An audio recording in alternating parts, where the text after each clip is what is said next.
नमस्कार। महाराष्ट्राचे लाडके मुख्यमंत्री सन्माननीय देवेंद्रजी फडणवीस यांच्या सिंधुदुर्ग जिल्ह्यातील जाहीर प्रचार सभेच्या निमित्ताने मी आपणा सगळ्यांशी संवाद साधतोय।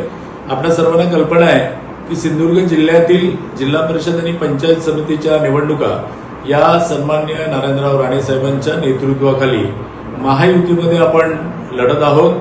महायुतीमध्ये भारतीय जनता पार्टी, शिवसेना आणि राष्ट्रवादी अजित पवार गट हे घटक पक्ष सहभागी आहेत आणि या माध्यमातून जिल्हा परिषदच्या 50 जागा त्याचप्रमाणे पंचायत समितीच्या 100 जागा आम्ही लढवत आहोत। या निवडणुकीच्या प्रचाराच्या निमित्ताने महाराष्ट्राचे मुख्यमंत्री सन्माननीय देवेंद्रजी फडणवीस साहेब हे दिनांक 28 जानेवारी रोजी सिंधुदुर्ग जिल्ह्यातील कणकवली येथे दाखल होत असून कणकवली येथे दुपारी 3:30 वाजता जिल्हा उपरुग्णालयाच्या समोरील पटांगणावर त्यांची एक जाहीर सभा संपन्न होणार आहे।